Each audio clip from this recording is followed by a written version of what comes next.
Bismillahirrahmanirrahim. Alhamdulillahirabbil alamin wassalatu wassalamu ala sayyidina Muhammadin asyrafil mursalin wa ala alihi washabbihi ajmain. Subhanaka la ilma lana illa ma 'allamtana innaka antal alimul hakim wa tub 'alaina innaka antat tawwabur rahim wa taqabbal minna innaka antas samiul alim. Qala rabbi shrah li sadri wa yassir li amri wahlul 'uqdatam min lisani yafqahu qawli. Nawaitu ta'alluma wa ta'lima al-fadda wal istifada wa tamassuka ala kitabillah wa sunnati rasulih wa du'a ila al-huda wa dalalah ala al-khair ibtigha'a mardatihi wa qurbihi wa tawabihi subhanahu wa ta'ala. Qala al-musannifu rahimahullahu ta'ala wa nafa'ana bihi wa bi'ulumihi wa amaddana bi asrarihi wa anwarihi wa nafahatihi fid dini wad dunya wal akhirah.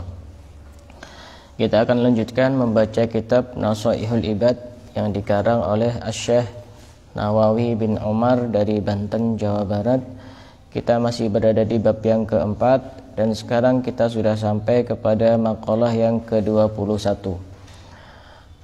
Wal maqalatu al-hadiyatu wal ishruna. Maqalah yang ke-21. Maqalah gitu kalau di bahasa Indonesia kan jadi makalah. Ikhtara ba'dul hukama'i arba'u kalimat. Sebagian orang ahli hikmah memilih 4 kalimat, 4 nasihat penting min arba'ati kutubin, dari 4 kitab suci. Jadi 4 kitab suci itu apa saja? Taurat, Injil, Zabur, Al-Quran.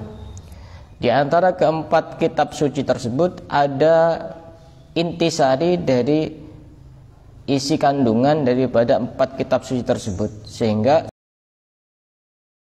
setiap kitab suci itu muncul satu nasihat penting yang bisa kita ambil pelajaran dari situ. Pertama, minat Taurati, dari kitab Taurat. Kitab Taurat diturunkan kepada siapa? Nabi Musa. Nabi siapa? Musa. Musa apa Isa? Nabi Musa. Nabi Musa. Di dalam kitab Taurat itu ada satu nasihat penting yang perlu untuk kita pelajari bersama. Apa itu isi nasihatnya? Man radiya bima a'tahullahu ta'ala istaraha. Barang siapa yang ridho terhadap apapun pemberian dari Allah, maka dia akan merasa istarah. Istarah itu hatinya itu senang, enak itu, tidak galau. Misalkan dikasih rezeki sekian, pokok asal menerima dengan apapun pemberian Allah, hati itu enak. Yang menjadikan hati itu tidak enak, orang itu suka melihat rezeki orang lain, lupa untuk melihat rezekinya sendiri, sehingga dia lupa caranya untuk bersyukur. Padahal nikmat Allah itu sangat banyak sekali. Rezeki yang diberikan oleh Allah kepada kita juga sangat banyak sekali. Wa bi ayyi ala'i rabbikuma tukadziban. Nikmat Tuhan manakah lagi yang kamu dustakan? Itu ya. Surat apa? Ar-Rahman.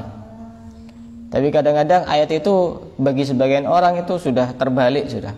Kalau tadi itu kan nikmat Tuhan mana lagi yang kamu dustakan? Sebagian orang sudah beda lagi, dusta mana lagi yang kamu nikmati. Karena apa? Karena memang sudah terbiasa untuk berdusta, berbohong, tidak sesuai dengan kenyataan. Kalau kita itu mau ridho terhadap pemberian Allah, pasti hati kita itu ngerasa enak, tenang, bahagia. Misalkan, contoh yang lain, misalkan dikasih rumah. Semua punya rumah ya? Punya semua rumah? Ya. Punya. Alhamdulillah. Jangan banyak ngeluh. Ya Allah, rumah saya kok seperti ini. Kamu tuh sudah banyak bersyukur mestinya. Di sana ada saudara-saudara kita yang ada punya rumah kemana-mana, jalan, gelandangan, tidurnya di kolong jembatan. Alhamdulillah. Pokok asal kita itu ridho terhadap pemberian Allah, baik berupa rezeki maupun yang lain, tenang, hati itu tenang. Masalahnya kita itu kadang itu lupa untuk melihat kenikmatan yang ada pada diri sendiri, lebih sibuk melihat kenikmatan yang ada pada diri orang lain, sehingga yang muncul bukan syukur tapi iri. Pertama, dia iri kepada orang lain. Kedua, karena dia tidak bersyukur, maka nikmat itu bisa hilang. Ini repot sekali. Misalkan saudaranya, tetangganya beli mobil baru, langsung menggerutu di dalam hati, itu paling punya tuyul itu. Kok sibuk banget sih itunya? Apa pikirannya, otaknya, hatinya untuk melihat kenikmatan pada diri orang lain? Tugas kita itu bukan untuk membanding-bandingkan. Tugas kita itu untuk bersyukur kepada Allah. Kalau kita ngikuti resep daripada para ulama, kalau kita hitung lebih banyak mana antara enak yang kita terima dari Allah dengan yang tidak enak? Lebih banyak. Kalau di persentase ya, kemungkinan 90% enak dari kita mulai lahir sampai sekarang. Enaknya cuma, yang tidak enaknya cuma kadang-kadang ya. Jarang kan? Tidak enak itu jarang. Kadang satu kesulitan melupakan 1000 kenikmatan. Sehingga kita itu menjadi orang yang tidak pandai untuk bersyukur. Makanya di dalam qasidahnya Imam Haddad itu disebutkan, qad dhamin ta'ala birrizqil qawam. Allah itu sudah nanggung, rezeki kita itu sudah ditanggung sama Allah. Wa ma min dabbatin fil ardi illa 'alallahi rizquha wa ya'lamu mustaqarraha wa mustaudaha kullun fi kitabim mubin. Kalau kita mau berpikir lebih dalam, kalau misalkan Allah itu pilih kasih, mestinya yang dikasih rezeki itu hanya yang nyembah saja, yang sholat saja. Kenyataannya Allah juga ngasih rezeki kepada mereka yang tidak nyembah kepada Allah. Kepada mereka yang di luar agama Islam tetap dikasih rezeki. Kok bisa-bisanya kita itu tidak yakin terhadap rezeki dari Allah? Kita harus yakin bahwa yang bisa ngasih rezeki itu adalah Allah. Kalau ada misalkan ada orang bekerja di satu pekerjaan, kemudian dia berhenti dari situ, kemudian muncullah sebuah pernyataan, kalau saya sudah berhenti dari sini, atau di PHK atau dipecat, saya mau cari rezeki di mana lagi? Ini sama dengan suudzon sama Allah, berusangka sama Allah. Banyak pintu rezeki dari Allah. Jangan membatasi pintu rezeki dengan dari satu pintu. Ini akan menjadikan pikiran ruwet, betul, ruwet. Kalau seperti itu, akhirnya kita itu seakan-akan membatasi rezeki yang akan masuk kepada diri kita sendiri. Banyak rezeki. Berhenti dari satu pekerjaan, ya kadang-kadang rezekinya bukan dari pekerjaan itu, ada dari rezeki yang lain, yang bisa saja Allah menggadaikan orang untuk memberikan kita uang, atau bisa saja misalkan memberikan kita mobil, rumah, macam-macam kendaraan, emas, perhiasan. Kita jangan membatasi urusan rezeki. Kalau di dalam syairnya Imam Haddad yang lain disebutkan, wa in tardo bil maksumi ishta muna'ama. Kalau kita itu ridho terhadap pembagian dari Allah, maka kita itu hidupnya dipenuhi dengan kenikmatan. Enak sebenarnya, simple. Hidup itu, rumus hidup itu simple sebenarnya. Sudah kita syukuri apa yang ada, maka akan datang yang belum ada. Udah, kita misalkan dari segi fisik ya Allah, kenapa ya saya kok ditakdirkan punya wajah seperti ini, fisik seperti ini? Jangan banyak kenapa. Alhamdulillah kamu itu masih diciptakan jadi orang, bukan diciptakan jadi hewan. Alhamdulillah kamu itu masih punya iman. Banyak cara untuk bersyukur. Alhamdulillah kamu itu diciptakan masih menjadi umatnya Nabi Muhammad yang paling mulia di antara umat-umat yang lain. Alhamdulillah kamu itu diciptakan sebagai orang yang mengakui bahwa Tuhan kita adalah Allah. Jangan kenapa. Nggak enak hidup itu kenapa dipenuhi dengan tanda tanya kenapa. Nggak enak. Wa in tardha bil maqsumi ishta muna'ama wa illam tardha bihi ishta fi hazan. Kalau hati kita tidak rela terhadap pemberian Allah, pembagian Allah, susah, benar susah. Akan susah itu. Misalkan kerja, ngajar misalkan, ngajar. Digaji sekian. Kok cuma sekian ya? Padahal saya kan rajin. Sudah ini dan itu. Ngajar itu jangan tujuannya duniawi. Saya itu kurang setuju ketika ada satu pertanyaan, apa pekerjaanmu? Pekerjaan saya jadi guru. Secara rumus agama itu kurang tepat kalau guru itu jadikan sebuah pekerjaan. Kita ngajar pertama karena ingin menyampaikan ilmu yang kita punya. Tapi jangan sampai materi menjadi tujuannya. Kenapa? Karena walaupun tidak kita niatkan, tetap kita digaji. Kita tuh berpikir yang sehat saja. Misalkan saya ngajar di sekolah, misalkan ngajar Al-Quran dan hadis. Saya tuh mestinya tidak perlu punya tujuan saya niat agar dapat gaji nanti di akhir bulan. Nggak usah. Walaupun tanpa diniati tetap digaji. Jangan sampai merusak kemurnian ngajar kita yang di situ ada nilai ibadah sia-sia karena dengan gaji yang cuma beberapa itu saja. Akhirnya mungkin Allah akan berkata seperti ini, ya sudah, kamu kan niatnya itu dan sudah dibayar, kamu kan tidak usah perlu pahala. Gaji kan tidak ada seberapanya dengan pahala kan, tidak ada apa-apanya. Orang sekolah juga tidak perlu niat saya pengen dapat ijazah. Orang pengen kuliah juga tidak perlu niat saya pengen dapat gelar. Itu hal-hal yang tidak penting tapi ada sendiri. Itu kita harus berpikir cerdas, berpikir sehat. Bagaimanapun kita itu, bagaimana aktivitas kita sehari-hari itu bernilai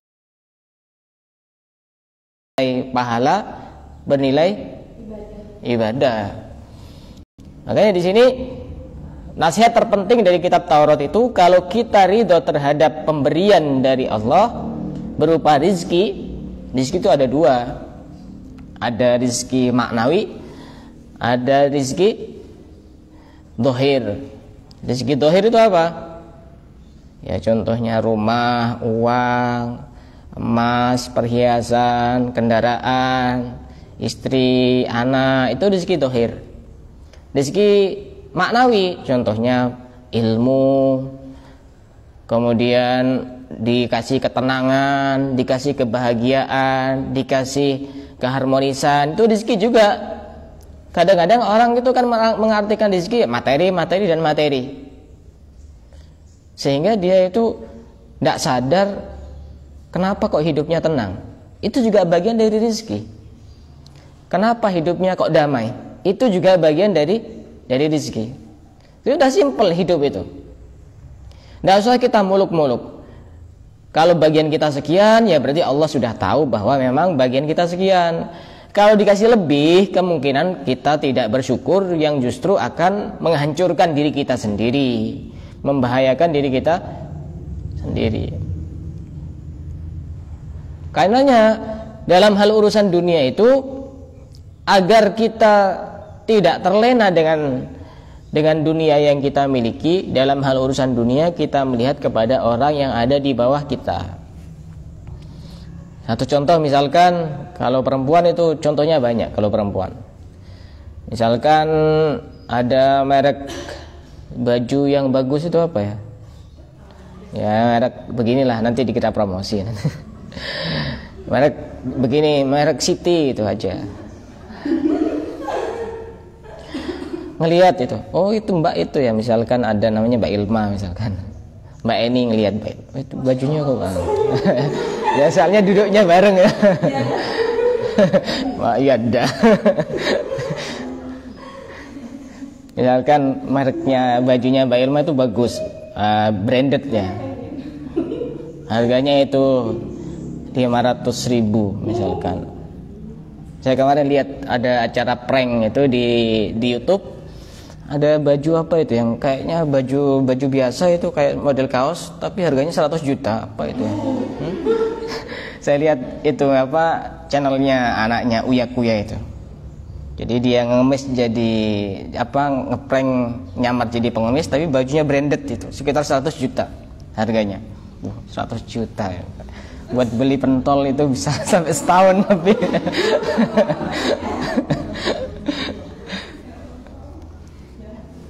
Nah, kalau misalkan Mbak Eni misalnya Ya, sehat. bajunya harganya 30 ribuan. Kan ada di toko-toko itu. Serba 30 ribu. Ngelihat bajunya yang 500 ribu misalnya. Iya. Ya Allah saya kok melas banget ya punya baju cuma harga 30 ribu itu. Ya enggak syukur. Enggak kira syukur, enggak kira bersyukur. Lihat itu yang lain. Itu bajunya sudah baju-baju bekas. Dia tidak bisa beli baju baru dikasih sama orang lain. Dan bahkan kadang-kadang ada yang tidak punya baju. Tidak pakai baju karena memang tidak punya uang. Sehingga kita itu syukur. Misal contoh yang lain, kalau laki-laki ya misalkan sarung misalkan, BHS misalkan. BHS kan harganya 1 jutaan itu. Ada juga yang di bawahnya. Intinya mahal lah BHS itu. Dengan harga sarung-sarung yang biasa itu, misalkan sarung kayak lap. Ya kalau ngelihat seperti itu ya tidak syukur. Caranya syukur bagaimana? Ngelihat alhamdulillah saya masih bisa menutupi aurat. Di sana ada saudara-saudara kita yang sarungnya bolong-bolong, benda-benda ditambal, dijahit.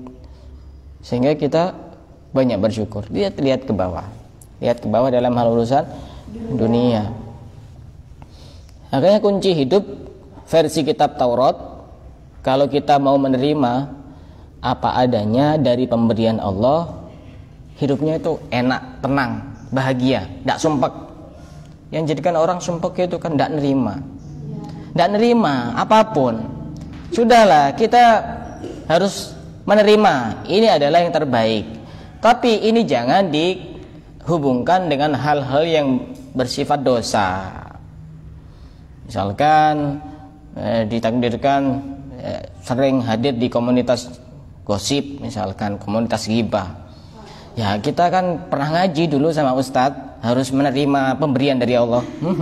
Gundul gitu. Dalam hal urusan dosa jangan menerima, berusaha sekuat tenaga. Tapi dalam hal urusan rezeki materi ya nerima ridho terhadap pemberian dari Allah. Kita sebenarnya sudah berjanji sejak lama kepada Allah. Kita seringkali mengucapkan raditu billahi robba. Apa artinya raditu billahi robba? Aku ridho Allah sebagai Tuhan. Kalau kita ridho Allah sebagai Tuhan, berarti kita juga otomatis harus ridho terhadap apapun yang sudah diperbuat Allah kepada kita. Kasih sekian, kasih sekian, kasih sekian, kasih ini, kasih itu. Semuanya sudah. Misalkan contoh ya. Punya pasangan, misalkan kalau perempuan punya pasangan suami yang banyak ngomongnya misalkan. Tidak menerima apa adanya. Ya Allah, ya apa ya? Saya pengen punya suami yang diem itu, tidak banyak ngomong. Akhirnya apa? Kasih stroke sama Allah. Tidak bisa ngomong. Makanya jangan sembarangan kalau doa itu. Ada orang itu yang pernah doa begini. Ya Allah, saya itu pengen jadi orang yang cuma kipas-kipas terus dapat uang. Jadi penjual sate akhirnya. Kan iya. Itu kan kipas-kipas dapat uang kan? Jadi Pak jelas kalau doa itu jelaskan. Jelaskan itu kalau doa itu jangan sembarangan itu. Ya Allah, saya pengen suami yang tidak banyak ngomong. Kasih aja suami yang stroke gitu. Repot soalnya. Sudah terima apa adanya, jangan menerima ada apanya. Ya, berarti orang modus itu. Banyak modusnya itu. Sudah menjadi lagu wajib nasional. Ini pertama, nasihat pertama dari kitab Taurat. Kedua, dari kitab Injil. Apa dari kitab Injil? Wa minal injili man hadamas syahwat azza fid dunya wal akhirah. Barang siapa yang meruntuhkan syahwat, maka dia akan mulia di dunia dan akhirat. Meruntuhkan itu ya misalkan syahwat itu menuruti keinginan hawa nafsu. Satu contoh, pagi-pagi kayaknya enak tidur ya. Enak banget. Enak apalagi setelah subuh. Terus dia ingat, pagi kan ada orang ini, ada kajian di situ membahas ilmu. Itu diperangi, dilawan, itu berat itu. Karena perang melawan hawa nafsu, dan sebenarnya musuh kita adalah ya diri kita sendiri, bukan orang lain. Makanya tidak heran jika Rasulullah dalam sebuah hadisnya mengatakan, ada aduwika nafsuka allati baina jambaika. Musuhmu yang paling berat itu adalah ya nafsumu itu diri sendiri, nafsu sendiri itu. Maka itu ya butuh perjuangan. Orang yang berjihad melawan hawa nafsunya, maka akan dibukakan banyak jalan menuju kebaikan, keberkahan dan kebahagiaan. Makanya di dalam Al-Qur'an disebutkan walladzina jahadu fina lanahdiyannahum subulana. Dan orang-orang yang berjihad bersungguh-sungguh, baik berjihad secara nyata melawan musuh maupun berjihad melawan keinginan diri sendiri, melawan hawa nafsu sendiri, maka kata Allah lanahdiyannahum subulana, akan aku tunjukkan subul. Subul itu jamak dari sabil. Sabil itu artinya jalan. Kalau subul banyak jalan, bukan cuma satu jalan. Tiba-tiba misalkan ketemu sama teman yang baik banget, tiba-tiba langsung kasih uang 1 juta begitu. Pas di sana lagi ketemu lagi sama orang, kamu kok kayaknya baik ya, saya kasih mobil 1, iya ada apa, alhamdulillah, langsung kirim saja ke rumah kan begitu. Itu buah dari kita bersungguh-sungguh melawan diri kita sendiri, nafsu kita sendiri. Makanya Rasulullah pada saat itu ketika pulang dari peperangan perang Badar, beliau mengatakan raja'tum minal jihadil asghar ilal jihadil akbar. Kalian itu kembali dari jihad yang kecil menuju jihad yang besar. Akhirnya para sahabat itu ya heran, wong kita sudah perang, waktu itu pasukan orang Islam hanya sekitar 300-an, sedangkan pasukan orang kafir sekitar ribuan. Kok dikatakan ini jihad kecil menuju jihad besar? Apa itu? Kata Rasulullah, jihadun nafsi, jihad melawan hawa nafsu. Dan bahkan di dalam kitab Al-Fawaidul Mukhtarah disebutkan talibul ilmi ahwajun nasi ilal mujahadah. Orang yang mencari ilmu itu mestinya lebih pantas untuk bermujahadah, bersungguh-sungguh di dalam melawan keinginan hawa nafsu. Juga disebutkan oleh Al-Habib Abdullah bin Husain bin Tahir, kita itu kalau kerja sudah banting tulang mulai dari sebelum subuh, lanjut subuh, pagi, siang, sore, kemudian kita dapat uang banyak. Tujuannya apa? Tujuannya agar hidup kita nanti enak kan? Hidup kita enak kan? Padahal enaknya hidup hanya beberapa saat saja, setelah itu kita mati. Kenapa kita tidak mikir yang lebih dalam lagi?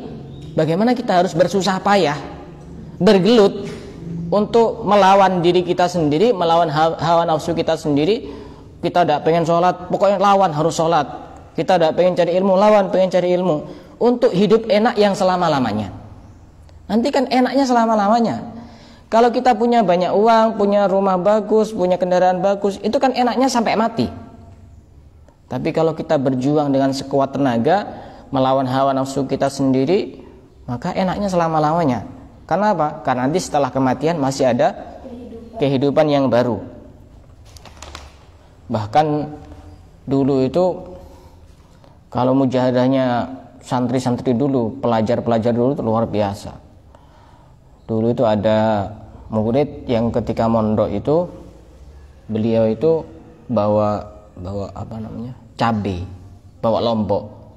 Jadi ketika beliau belajar kemudian ngantuk, itu lomboknya dioleskan di sini. Di sini.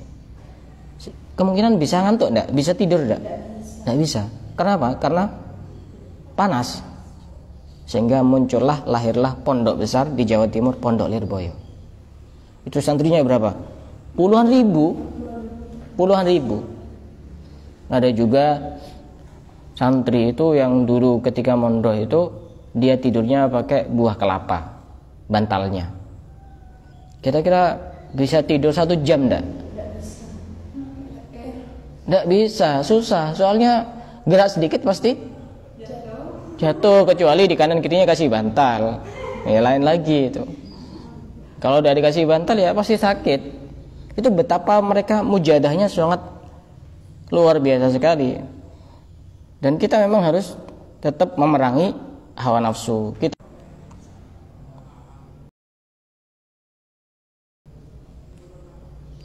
Udah, kita lanjutkan. Itu nasihat dari kitab Injil. Kemudian dari kitab Zabur. Apa nasihat terpenting yang bisa kita ambil dari kitab Zabur? Man tafarroda anin nasi naja. Barang siapa yang menyendiri, dia itu menghindar dari manusia, atau dia itu uzlah dari manusia, maka dia akan selamat.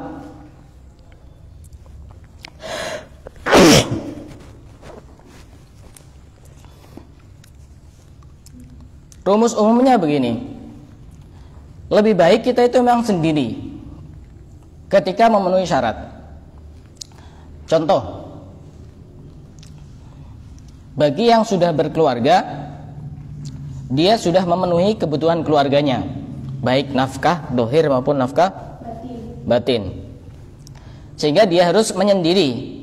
Agar apa? Agar selamat dari keburukan orang lain. Nanti kalau saya sering kumpul, pasti banyak ghibah, banyak bohong, banyak fitnah, banyak membuli, banyak mencela, banyak menghina.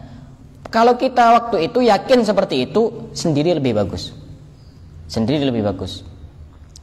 Tapi kalau kita itu misalkan masih butuh sesuatu yang wajib, maka menyendiri justru tidak bagus. Contoh, saya masih belum tahu ilmunya ini, saya masih belum tahu tata caranya sholat yang baik dan benar, saya masih belum tahu tentang darah wanita. Oh kan lebih bagus sendiri. Ya itu namanya tolol itu. Lebih baik kumpul sama orang. Kenapa? Karena ada kewajiban yang harus kita penuhi. Ada kewajiban yang harus kita penuhi. Lebih baik bersama orang lain. Atau misalkan kita itu memang kebiasaan tidak baik. Pokoknya kalau ketemu orang itu seakan-akan mulut tidak bisa direm, langsung ngewes saja itu, nerocos saja. Jadi kita niatkan menyendiri agar tidak membawa keburukan untuk orang lain. Tidak apa-apa.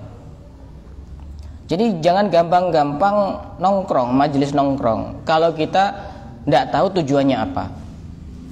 Kalau kita tujuannya apa tahu, misalkan saya ingin memberikan satu kebaikan di perkumpulan itu, di komunitas itu, ya tidak apa-apa, silakan datang. Kalau justru kita itu terjatuh di dalam satu keburukan, di dalam satu kejelekan, di dalam satu dosa, yang menjadi tidak bagus.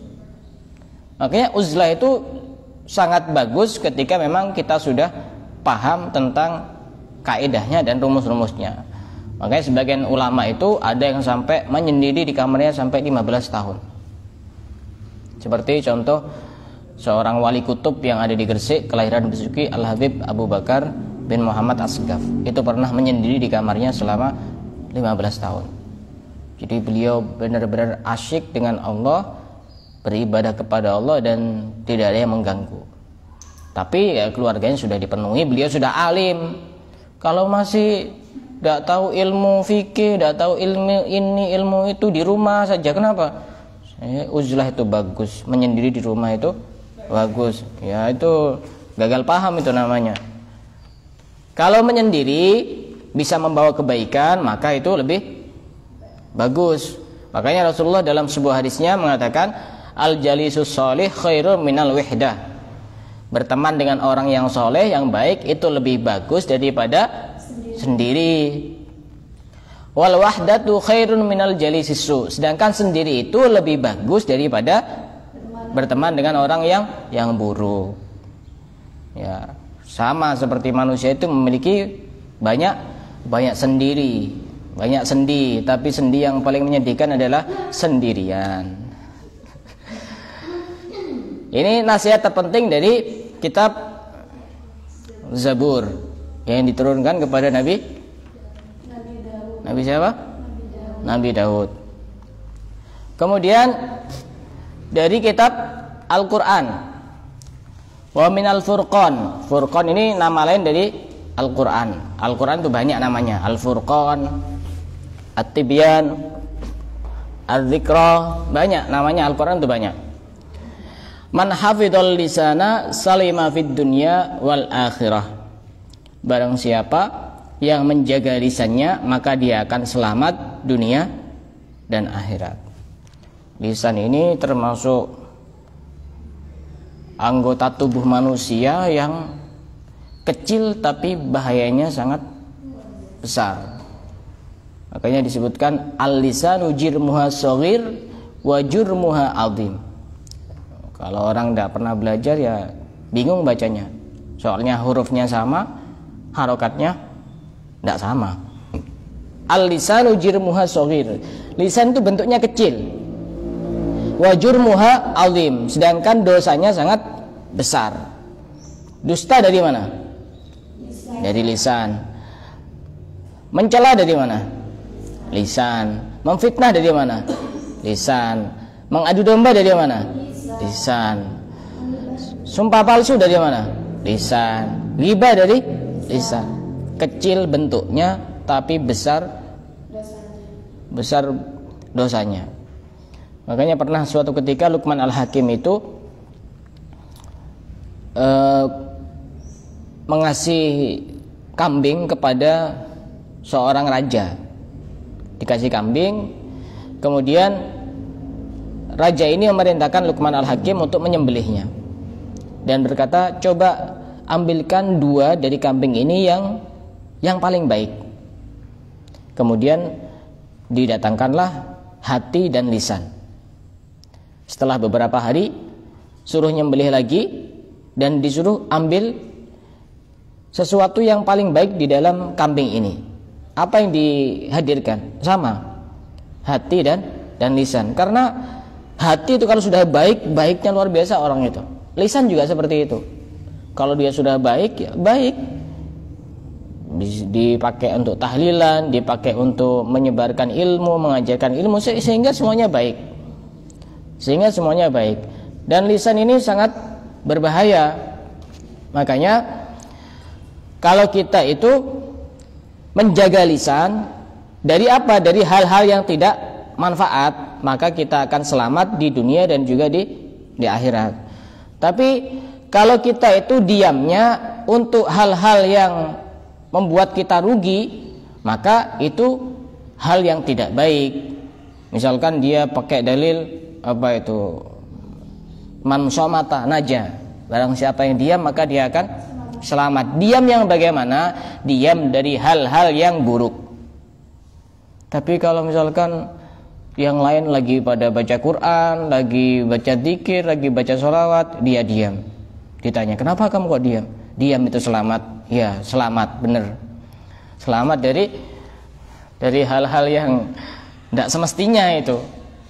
Artinya diam itu ya juga ada yang baik, ada yang tidak baik, tergantung dia diamnya dari hal apa. Kalau kita itu berbicara, maka bicaranya yang sekiranya bernilai pahala. Jangan sampai berbicara yang tidak bernilai pahala, sehingga kalau kita seperti itu maka lebih baik dia man kana yu'minu billahi wal yaumil akhir falyaqul khairan aw liyasmut. Barang siapa yang beriman kepada Allah dan hari akhir, maka hendaknya dia berkata baik atau diam. Artinya kalau orang itu tidak bisa menjaga lisannya, berarti imannya masih kurang sempurna. Sehingga lisan ini begitu sangat perlu untuk diwaspadai sesuai dengan hadis Nabi, man waqahullahu syarra ma baina lihyaihi wa rijlaihi dakhalal jannah. Barang siapa yang menjaga di antara kedua rahangnya, berarti lidah, lisan, wa rijlaihi, dan di antara kedua kakinya, berarti kemaluan. Apa kata Nabi? Dakhalal jannah. Maka dia akan masuk surga. Di samping itu juga karena rata-rata yang menyebabkan orang itu masuk neraka disebabkan karena dua lubang. Apa itu dua lubang?